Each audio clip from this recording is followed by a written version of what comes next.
Salam Bapak Ibu, Saudara sekalian. Saya bersyukur kepada Tuhan kalau pada malam hari ini kembali kita diberikan kesempatan oleh Tuhan untuk sama-sama kita beribadah lewat acara Evening Family Altar. Jadi saudara siapkan hati untuk sama-sama kita beribadah kepada Tuhan. Kita akan memuji Tuhan, kita juga akan menyembah Tuhan, dan kita akan belajar kebenaran firman Tuhan. Jadi mari saudara, kita mau berdoa, kita minta supaya Tuhan menolong ibadah kita saat ini. Mari kita berdoa. Tuhan Yesus, Gembala kami yang baik, kami datang kepadamu pada malam hari ini. Kami bersyukur karena Tuhan baik bagi kami. Karena pada kesempatan ini kami kembali diberikan waktu oleh Tuhan untuk kami memuji Tuhan, menyembah Tuhan, mendengarkan kebenaran firman-Mu. Kami sangat bersyukur buat hal ini Tuhan. Dan kami minta Tuhan pimpin ibadah ini dari awal sampai akhirnya. Biarlah setiap kami yang mengikuti ibadah ini, kami boleh hanya terfokus kepada Tuhan, meninggikan dan memuliakan Tuhan. Bapa, bungkus kami dengan kuasa darah-Mu. Izinkan kami menikmati hadirat-Mu. Izinkan kami masuk menikmati Engkau, menikmati persekutuan dengan Engkau pada malam ini Tuhan. Kami berserah penuh dalam tangan-Mu. Biarlah Roh Kudus bekerja atas ibadah ini, mengurapi, menolong, menguduskan kami semua. Terpujilah nama Tuhan, dalam nama Yesus. Haleluya, haleluya, amin. Bapak Ibu, saudara sekalian, mari kita akan memuji Tuhan. Kita mau tinggikan Dia, kita mau bersyukur kepada Dia, karena Dia begitu baik dalam hidup kita. Haleluya Yesus, haleluya. Aku hendak bersyukur pada Tuhan karena keadilan-Nya, dan bermazmur bagi nama Tuhan yang maha tinggi. Ya Tuhan, Tuhan kami, betapa mulianya nama-Mu, Tuhan kami, dimuliakan atas seluruh bumi. Aku hendak bersyukur pada Tuhan karena keadilan-Nya, dan bermazmur bagi nama Tuhan yang maha tinggi. Ya Tuhan, Tuhan kami, betapa mulianya nama-Mu, Tuhan kami, dimuliakan atas seluruh bumi. Oh, aku hendak bersyukur pada Tuhan karena keadilan-Nya, dan bermazmur bagi nama Tuhan yang maha tinggi. Ya Tuhan,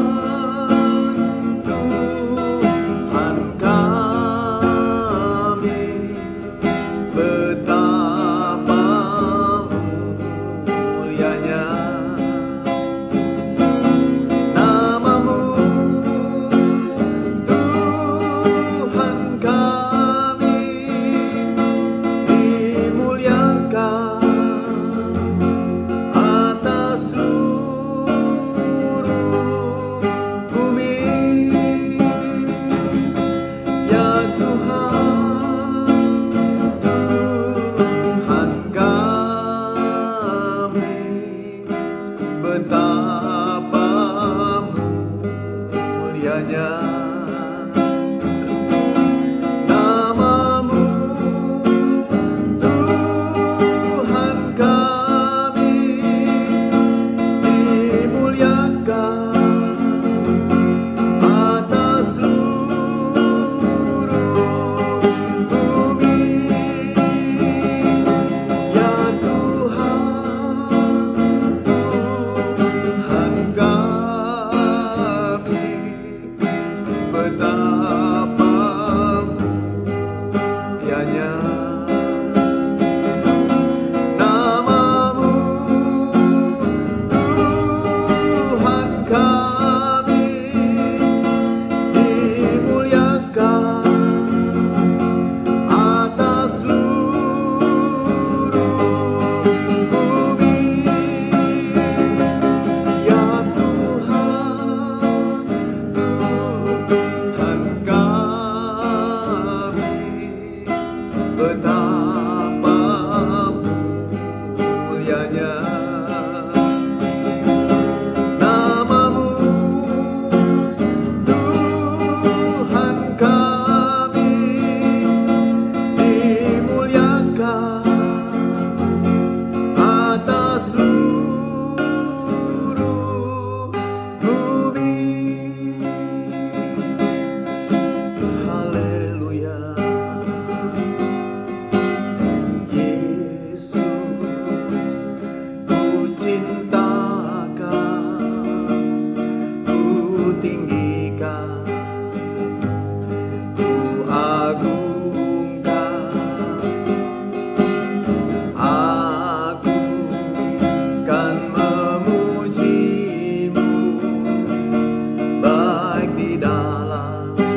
selamanya. Meskipun badai silih berganti dalam hidupku, ku tetap cinta Yesus selamanya. Ya Aba, Bapa, ini aku anakmu, layakkanlah seluruh hidupku. Ya Aba, Bapa, ini aku anakmu, pakailah sesuai dengan rencanamu.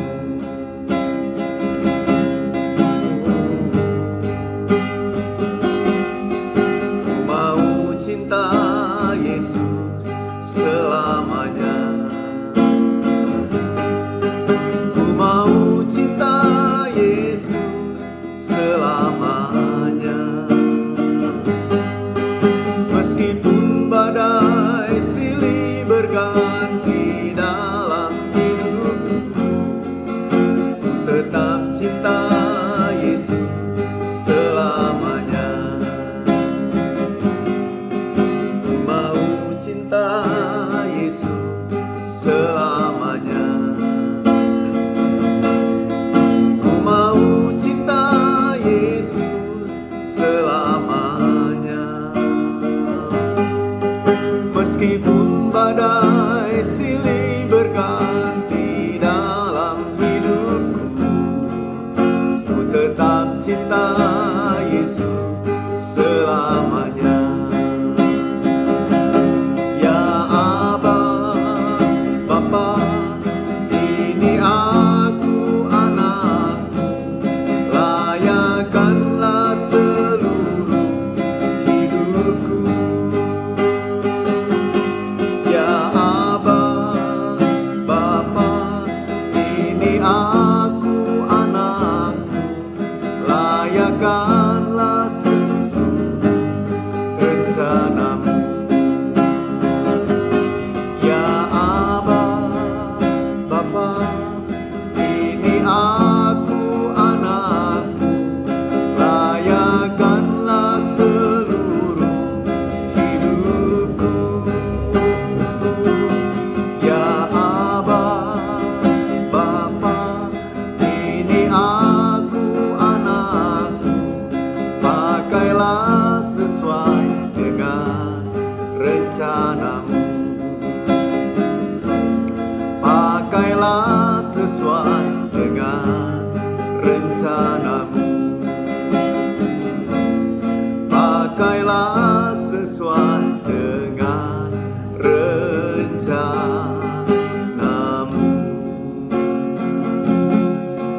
Haleluya.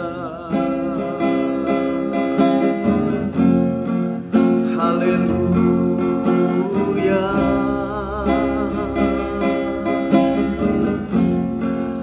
Kami datang menyembah-Mu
Haleluya, haleluya, haleluya, haleluya, haleluya, haleluya, haleluya, haleluya, haleluya, Yesus, Yesus, Yesus.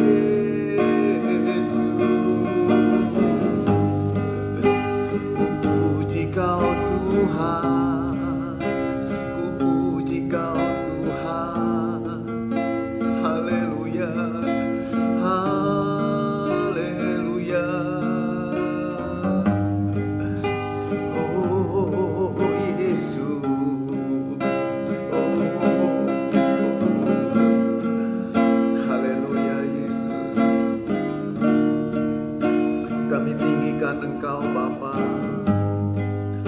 kami sanjung Engkau Yesus, kami muliakan Engkau Roh Kudus. Haleluya, haleluya,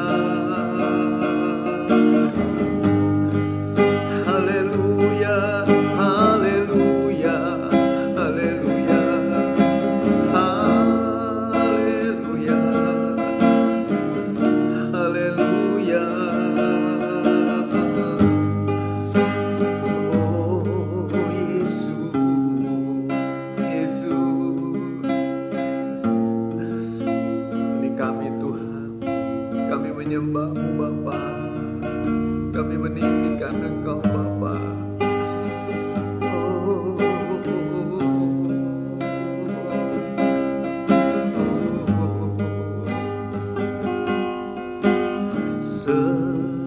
semusim berlalu, namun Kau selalu peliharaku. Kasih dan setiamu tak pernah layu di hidupku. Semusim berlalu, namun Kau selalu peliharaku. Kasih dan setiamu tak pernah layu di hidupku. Oh, semusim berlalu, namun Kau selalu peliharaku.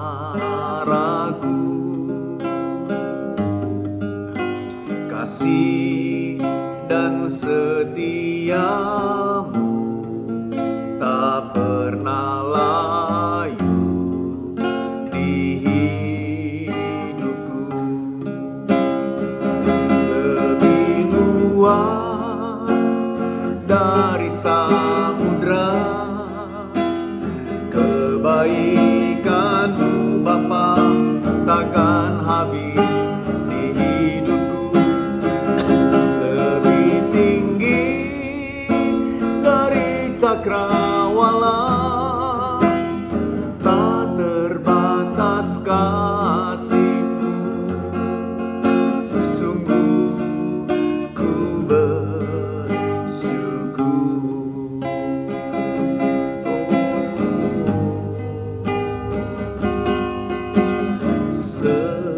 Semusim berlalu, namun Kau selalu peliharaku.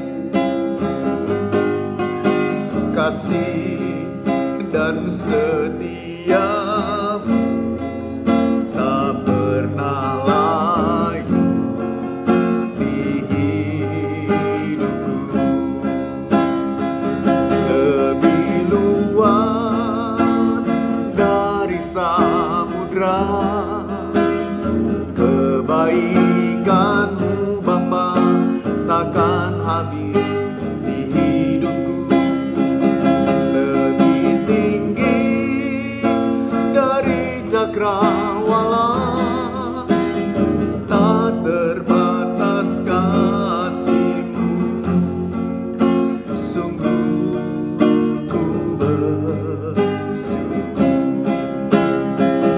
Lebih luas dari samudra, kebaikan-Mu Bapa takkan habis di hidupku, lebih tinggi dari cakrawala.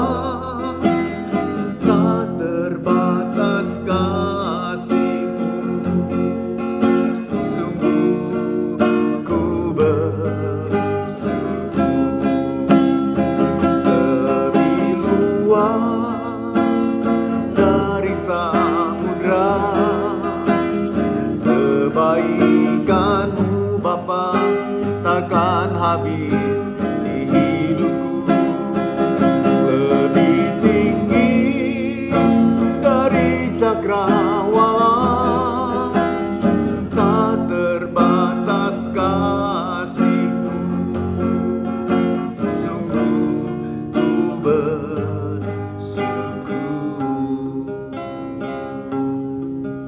Sungguh ku bersyukur.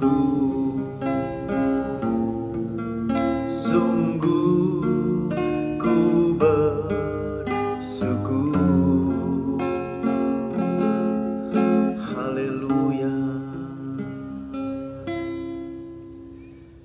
Terima kasih Tuhan Yesus, karena benar kasih-Mu begitu luas dari samudra, lebih tinggi dari cakrawala. Itu terbukti dalam hidup kami hari lepas hari. Tuhan memelihara, Tuhan menjaga, Tuhan melindungi, Tuhan mencukupi apa yang kami perlukan. Terima kasih buat semuanya itu Tuhan. Pujian penyembahan kami yang jauh dari sempurna kami persembahkan kepada Tuhan dengan harapan biarlah Tuhan berkenan. Terima kasih Tuhan. Saatnya kami akan belajar firman-Mu. Urapi kami, tolong kami Tuhan. Berikan kepada kami pemahaman, kemampuan untuk kami mengerti firman-Mu. Tolong hamba-Mu untuk dapat menguraikannya, menjelaskannya dengan baik, supaya dimengerti, dipahami oleh umat-Mu. Dan biarlah umat-Mu diberkati, nama-Mu Tuhan yang akan dipermuliakan. Terima kasih Tuhan Yesus. Di dalam nama-Mu kami berdoa dan kami mengucap syukur. Haleluya, haleluya. Amin, amin.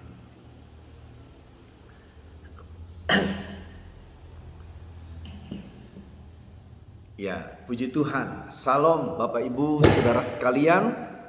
Saya ingin meneruskan pembahasan kita. Saudara-saudara, minggu lalu kita sudah belajar selama 2 minggu berturut-turut tentang manusia. Ya, manusia adalah ciptaan Allah, bukan hasil dari evolusi. Itu 2 minggu lalu kita belajar saudara tentang hal itu. Dan juga saudara kita juga sudah belajar minggu lalu bahwa manusia diciptakan menurut rupa dan gambar Allah. Ya saudara, kalau saudara masih ingat, ada beberapa hal yang sudah kita pelajari dari pemahaman serupa, segambar dengan Allah. Nah hari ini saudara, saya masih mau berbicara tentang manusia. Tapi manusia dalam hal ini yang akan saya bahas dalam kaitannya dengan dosa. Jadi saudara, manusia yang berdosa. Kenapa manusia itu bisa berdosa? Dari mana sebetulnya asal dosa itu? Begitu saudara ya. Nanti kita akan coba pelajari apa yang Alkitab katakan tentang dosa ya. Kita lihat, kita akan coba pelajari. Mungkin akan sedikit panjang lebar saudara. Tetapi saya tentu akan coba membatasi diri dengan waktu kita. Jadi tidak akan saya selesaikan secara menyeluruh. Saya akan coba bagi dalam beberapa bagian dengan harapan kita bisa paham benar gitu saudara. Kita bisa memahami dengan baik dan kita boleh mengerti kebenaran-kebenaran firman Tuhan ini. Nah saudara-saudara, Roma pasal yang ketiga, ini sebagai ayat dasar kita akan coba kita lihat. Kita akan coba pelajari Roma pasal yang ketiga, ayat yang ke-23. Ini ayat yang sangat-sangat kita kenal. Bunyinya begini, saudara dibilang. Karena semua orang telah berbuat dosa dan telah kehilangan kemuliaan Allah. Ayat 24, dan oleh kasih karunia telah dibenarkan dengan cuma-cuma karena penebusan dalam Kristus Yesus. Saudara, ayat 23 menyatakan dengan tegas, ada satu pernyataan yang tegas, dibilang semua manusia telah berbuat dosa. Jadi bukan akan berbuat dosa, tapi ayat ini dibilang semua manusia sudah melakukan dosa. Nah, kalau dibilang semua manusia, termasuk saya berarti di dalamnya, termasuk saudara juga.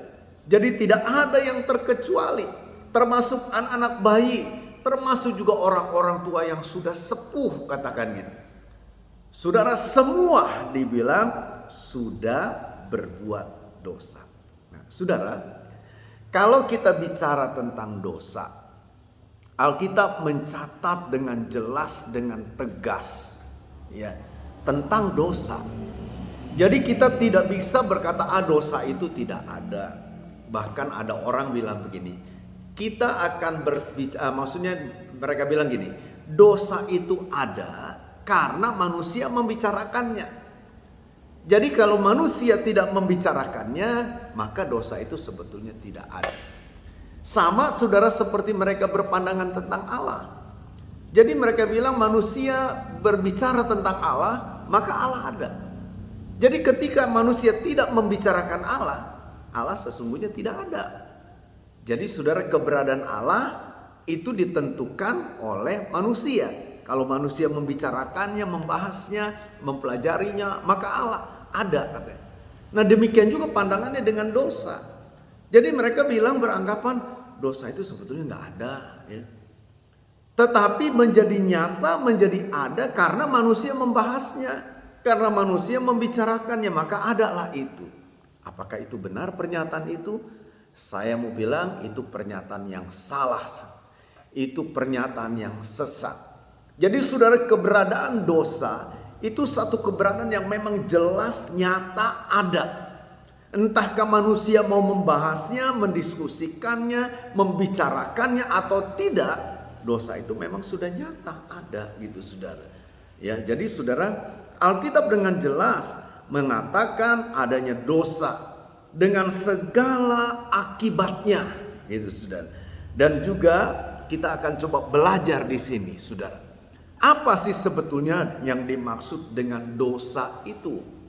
Nah, ini saudara kita akan coba lihat ya. Jadi kita akan coba lihat sebetulnya apa sih dosa itu. Kalau kita mau kasih artinya, kira-kira apa ya dosa itu? Saudara, ada beberapa ayat Alkitab yang mungkin perlu kita baca sehingga memperjelas tentang definisi daripada dosa. Nanti kita akan coba lihat juga saudara dari bahasa Alkitabnya ya. Kita akan coba lihat. Tapi saya akan coba lihat dulu, ajak saudara lihat apa sih yang dimaksud dosa itu menurut beberapa ayat ini. Amsal pasal yang ke-24.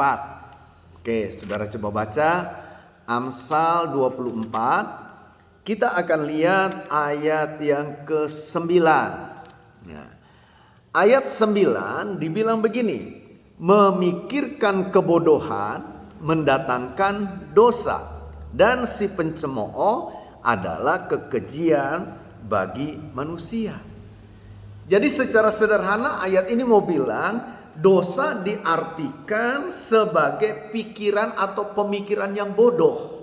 Ya, tadi dibilang siapa dikatakan memikirkan kebodohan mendatangkan dosa.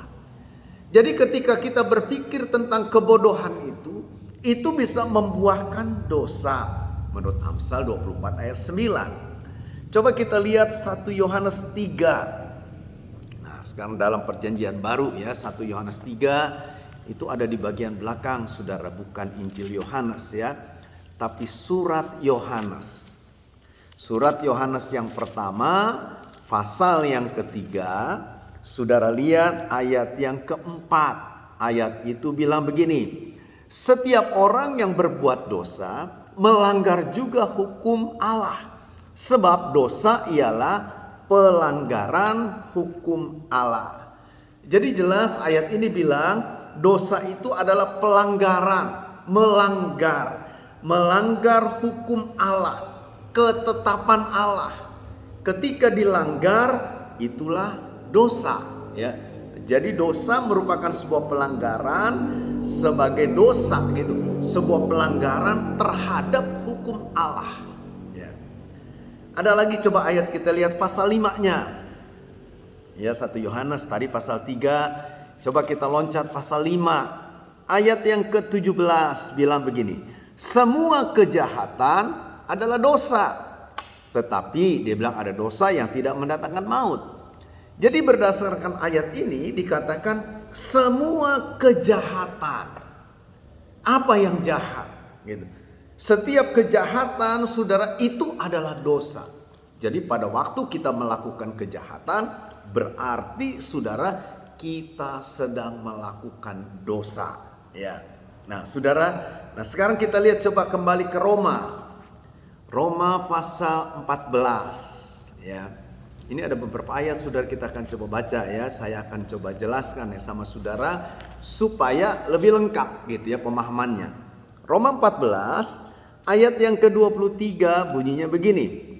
Tetapi barang siapa yang bimbang kalau ia makan, ia telah dihukum karena ia tidak melakukannya berdasarkan iman. Kalimat berikut bilang begini, dan segala sesuatu yang tidak berdasarkan iman adalah dosa. Jadi saudara, ayat ini bilang bahwa segala sesuatu yang dilakukan tanpa iman berarti itu dosa artinya. Satu lagi Yakobus pasal 4. Ya. Coba saudara lihat Yakobus itu di belakang juga sesudah kitab Ibrani. Pasal yang keempat, kalau kita perhatikan saudara ayat 17, ayat itu bilang begini. Jadi jika seorang tahu bagaimana ia harus berbuat baik, tetapi ia tidak melakukannya, ia berdosa. Jadi ketika saya tahu apa yang harus saya lakukan, saya tahu apa yang baik gitu ya. Saya tahu saudara bagaimana saya harus berbuat baik. Saya tahu. Tapi ketika saya tidak melakukannya, maka dibilang saya berdosa. Nah, jadi saudara, dari ayat-ayat ini kita bisa lihat ada beberapa pemahaman. Ini kan melengkapi apa yang kita harus pahami. Dosa diartikan sebagai pemikiran yang bodoh. Ya, berdasarkan Amsal 24 ayat 9 tadi. Lalu juga dikatakan dosa merupakan pelanggaran terhadap hukum Allah. Seperti ditulis 1 Yohanes 3 tadi ayat yang keempat. Juga dikatakan dosa itu dibilang adalah sebuah kejahatan ya. Jadi ketika kita melakukan hal yang jahat, kita berdosa. Itu dalam pasal 5 ayat 17-nya. Lalu yang keempat, saudara, dikatakan juga dibilang dosa itu adalah sesuatu yang kita tahu bagaimana kita harus melakukannya, tapi ketika kita tidak melakukannya, maka kita berdosa ya. Nah, jadi Bapak Ibu Saudara sekalian, saya harap kita ngerti sedikit banyak tentang dosa itu. Nah, sekarang saya ingin ajak saudara untuk coba memahami lebih dalam ya. Lebih dalam kita akan coba lihat dari kata yang diterjemahkan dengan dosa ya.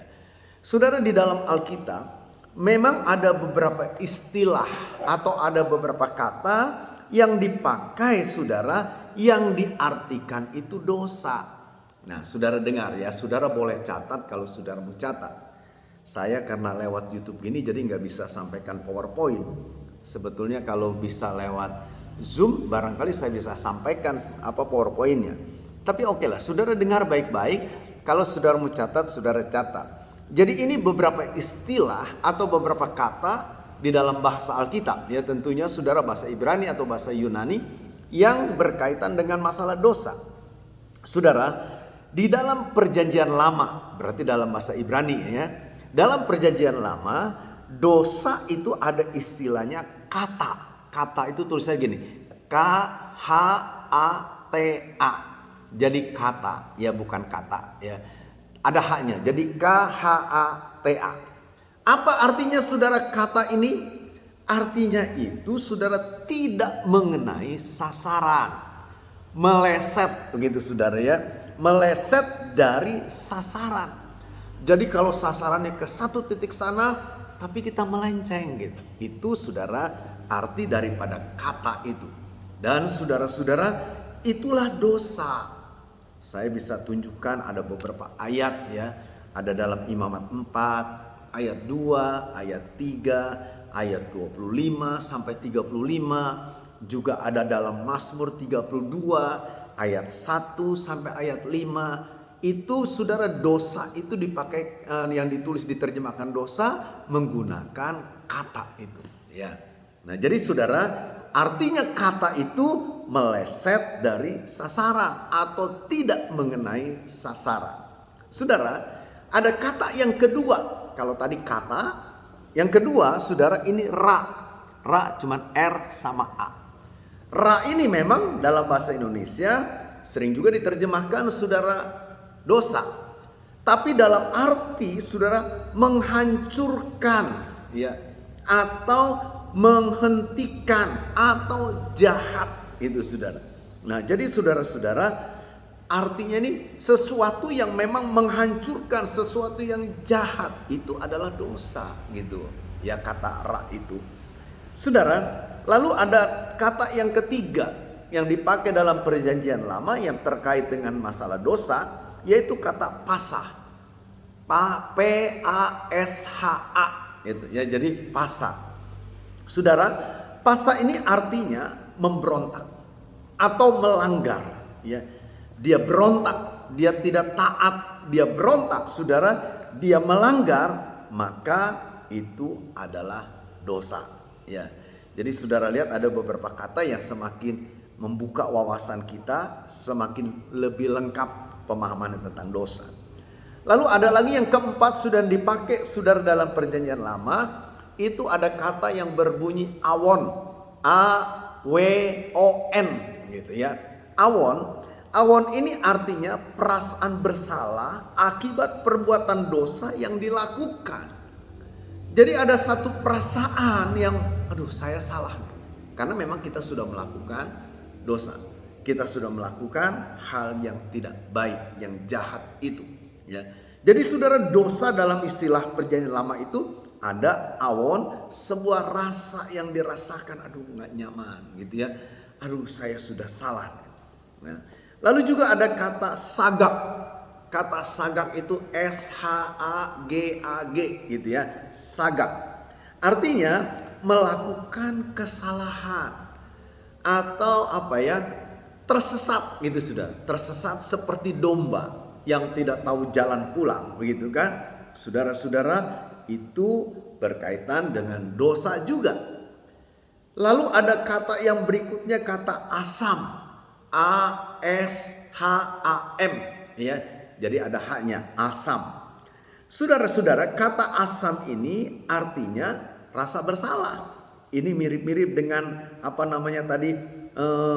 awon ya. Jadi ada satu rasa perasaan bersalah. Nah, yang terakhir saudara ada kata ta'ah, T-A-A-H ya, A-nya ada dua. Artinya menyimpang atau tersesat. Nah, saudara-saudara, jadi kalau kita lihat menurut perjanjian lama, konsep tentang dosa itu dikatakan begini. Dosa bertentangan dengan aturan dan merupakan ketidaktaatan kepada Allah. Jadi dosa bertentangan dengan norma-norma atau aturan-aturan atau hukum-hukum dan merupakan ketidaktaatan terhadap Allah. Kalau Tuhan sudah aturnya begini, normanya aturannya seperti ini. Kita saudara melakukan yang bertentangan dengan hukum itu, dengan aturan itu merupakan sebuah pemberontakan, tidak taat kepada Allah. Itu adalah dosa. Ya. Nah, saudara, lalu juga dikatakan selain merupakan ketidaktaatan, dosa juga dari kata-kata yang tadi itu, saudara bisa kita simpulkan adalah perbuatan salah yang menyebabkan rasa bersalah. Karena saya melakukan sesuatu yang salah, aduh ini ada sesuatu perasaan yang gak enak, yang gak nyaman gitu saudara. Kalau saudara ingat khotbah saya bercerita tentang seorang yang menyimpan kebencian, kemarahan, itu kan dosa tuh saudara. Wah, membuat dia gak tenang, membuat dia gak bisa tidur, susah gitu. Nah itu saudara merupakan satu dosa ya, pelanggaran saudara-saudara, perbuatan salah yang menyebabkan rasa bersalah. Yang ketiga dapat kita simpulkan dari kata-kata itu, saudara, dosa merupakan juga sebuah perbuatan aktif. Jadi bukan pasif ya, perbuatan aktif dalam kesalahan atau suatu tindakan yang menuju sasaran yang salah. Jadi gini saudara, tujuan saya, ini kan saya ada di dalam gereja, saya mau keluar lewat pintu di sana, gitu. Itu sasarannya ke sana. Tapi saya meleset, gitu sudah. Dan itu saya lakukan dengan sebuah tindakan mungkin sengaja. Kan harusnya ke sana, tapi saya jalannya ke sini, gitu saudara. Nah, jadi saudara-saudara, dosa merupakan sebuah perbuatan aktif dalam kesalahan atau suatu tindakan menuju sasaran yang salah. Ya, itu konsep dosa dalam perjanjian lama. Berbeda, bukan berbeda ya, artinya melengkapi kalau kita lihat dalam perjanjian baru. Saudara, ada beberapa istilah dalam perjanjian baru ya. Perjanjian baru mencatat ada kata yang bunyinya itu kakos, K-O-K-A-S gitu. Kakos, K-A-K-O-S. Nah, saudara-saudara, arti kata kakos ini artinya buruk, tidak baik ya, perbuatannya buruk, perangainya buruk, sifatnya buruk, perbuatannya tidak baik. Nah, kira-kira begitu saudara ya. Lalu ada kata yang kedua yang dipakai dalam perjanjian baru, ini bahasa Yunani ya pasti, yaitu kata poneros. Kata poneros itu artinya kejahatan. Saudara, orang yang melakukan kejahatan pasti itu adalah dosa. Gitu saudara ya. Jadi kita lihat ada kata kakos, ada kata poneros. Lalu ada kata yang ketiga, saudara-saudara, yaitu kata hamartia.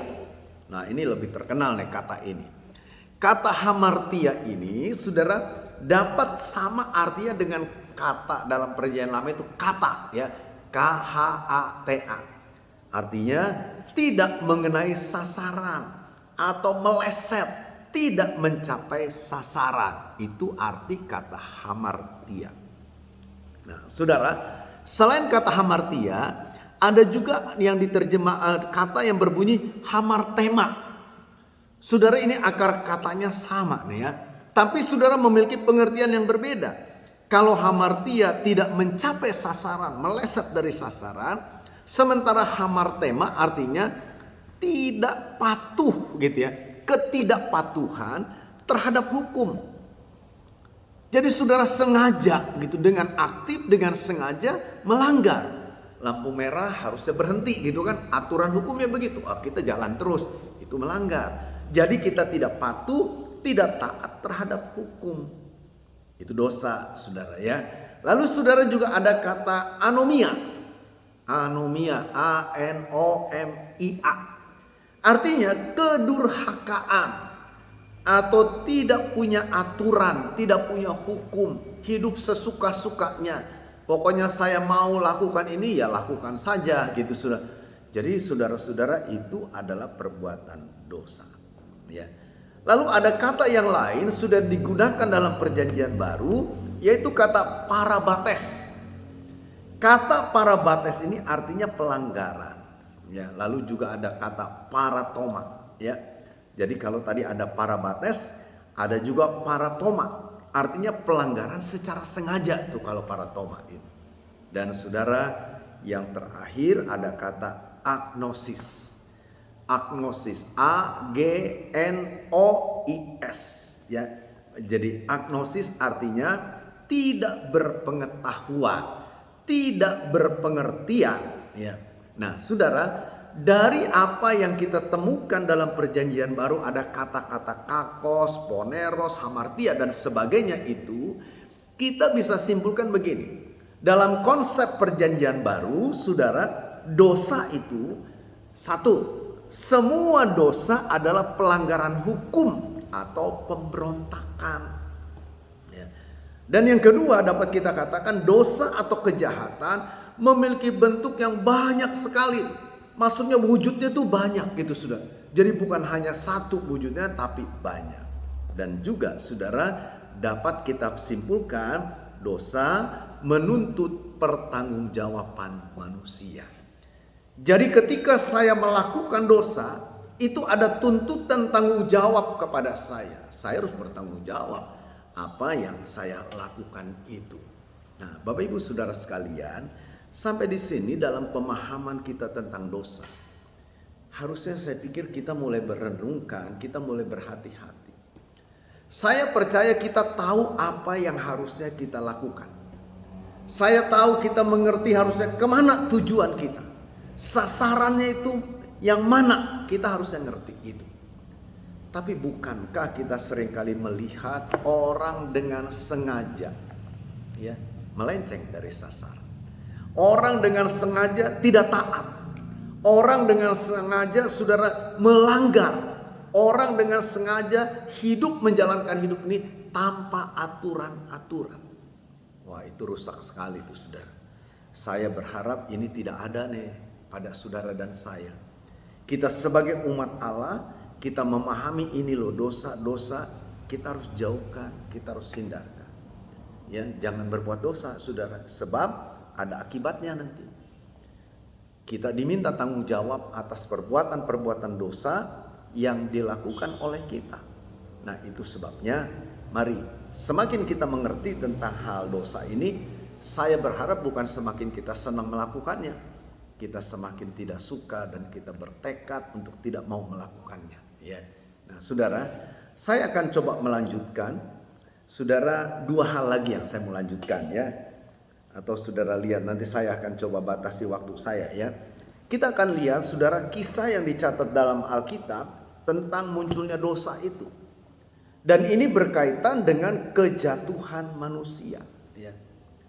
Yang menarik begini saudara, Alkitab itu benar-benar menyatakan dosa itu memang ada. Tetapi memang saudara, Alkitab tidak hendak menyatakan tentang asal mula dosa. Saudara, tentang asal mula dosa yang kita ketahui adalah Tuhan Maha Suci, kan begitu saudara.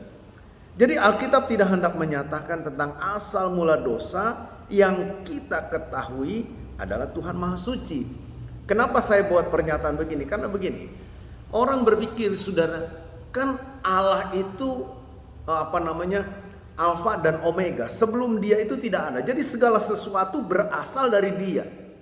Lalu orang berpikir karena segala sesuatu sumbernya dari Tuhan, ya dosa juga pasti dari dia. Kan begitu saudara ya pikiran logisnya.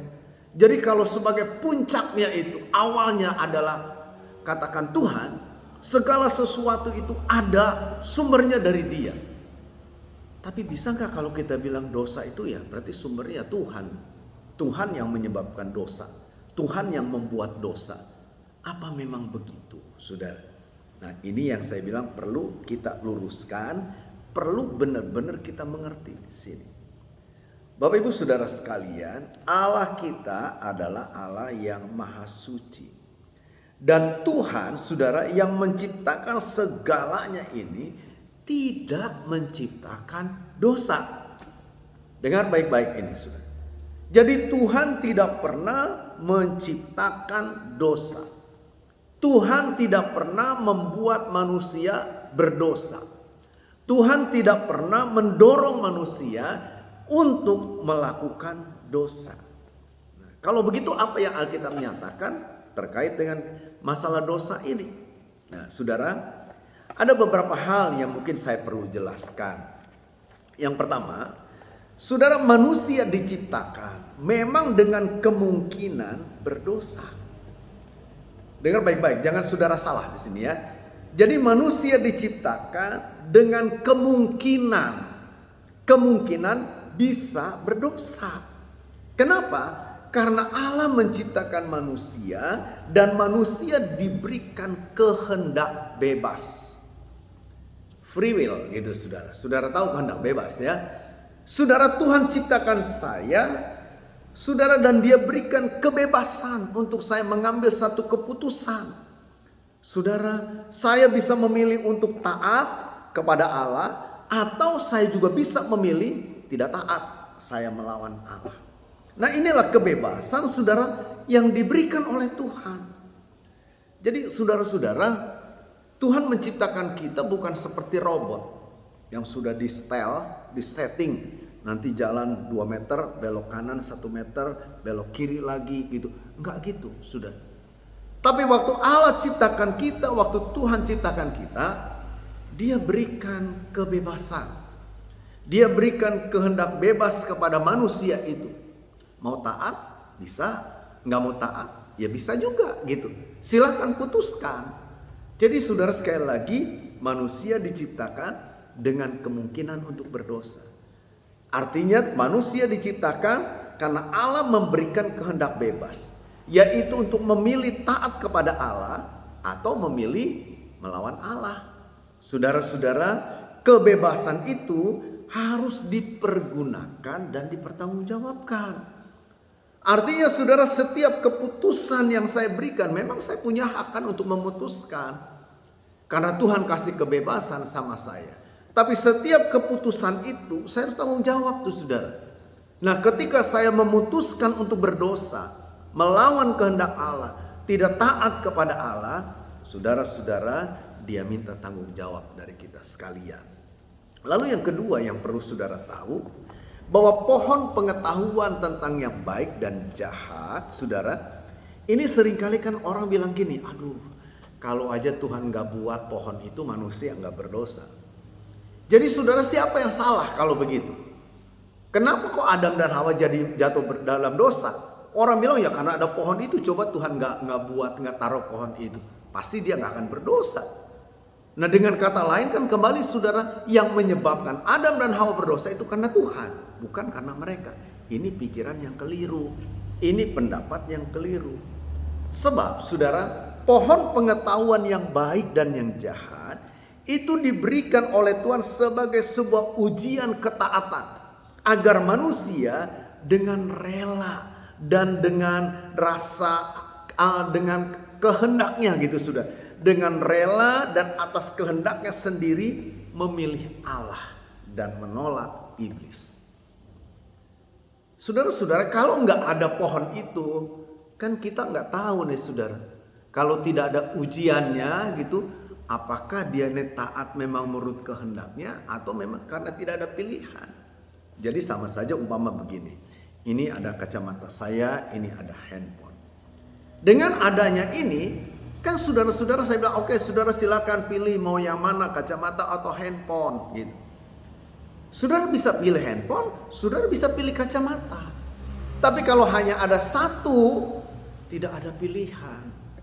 Boleh saya bilang, saudara pilih ambil kacamata karena terpaksa atau tidak ada pilihannya. Tapi barangkali kalau ada yang lain, nah saudara-saudara, ketika ada yang lain, katakan handphone, saudara pilih kacamata, itu adalah keputusan saudara. Ya, bukan karena terpaksa, tidak ada pilihan. Jadi saudara, keberadaan pohon pengetahuan yang baik dan jahat itu diberikan sebagai ujian ketaatan, agar manusia itu dengan rela dan atas kehendaknya sendiri gitu, memilih untuk taat kepada Allah atau kepada iblis gitu saudara ya. Jadi kita tidak bisa bilang, oh itu gara-gara Tuhan ketaruh pohon itu jadi manusia berdosa. Salah kalau kita berpikir itu. Justru Tuhan taruh ada pohon di sana sebagai ujian untuk melihat manusia, mereka memilih Allah atau memilih iblis. Jadi ketika mereka memilih taat kepada Allah, itu satu pilihan dengan rela, dengan kehendaknya sendiri, bukan karena paksaan, bukan karena tidak ada pilihan lain. Ya. Nah, jadi saudara-saudara, lalu yang ketiga yang perlu saudara ketahui juga, saudara-saudara, Tuhan memang mengizinkan manusia itu digoda oleh setan. Ya. Saudara-saudara, kembali kalau kita mau bilang, kenapa sih kok Tuhan pakai izinkan segala? Kalau nggak diizinkan, kan nggak akan jatuh tuh saudara ya.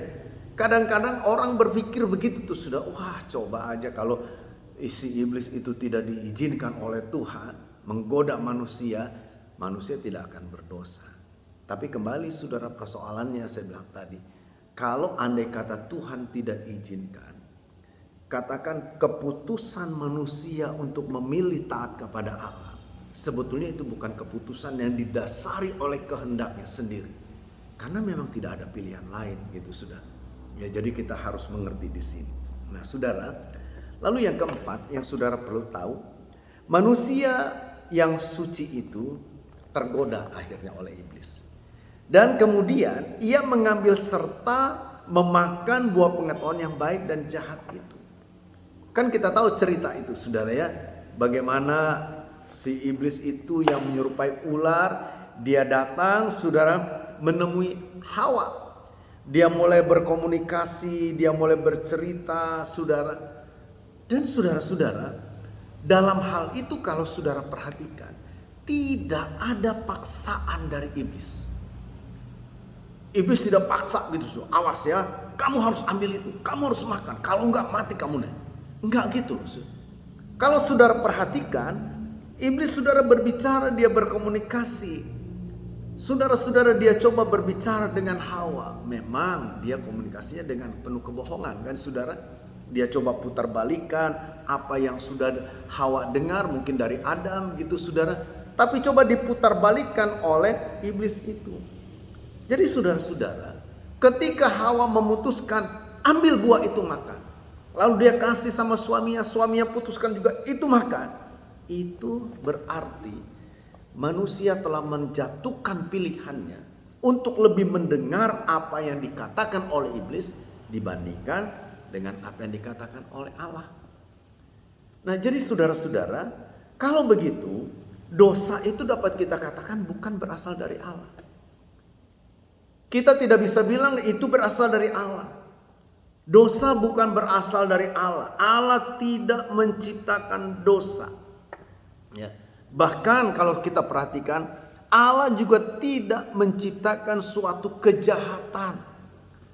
Jadi kalau kita bilang, saudara, kita berpikir, oh itu gara-gara Tuhan kasih pohon itu. Oh itu gara-gara Tuhan tidak menjaga si Adam dan Hawa. Oh itu gara-gara Tuhan mengizinkan iblis menggoda. Coba kalau tidak diizinkan, pasti nggak akan jatuh dalam dosa gitu saudara.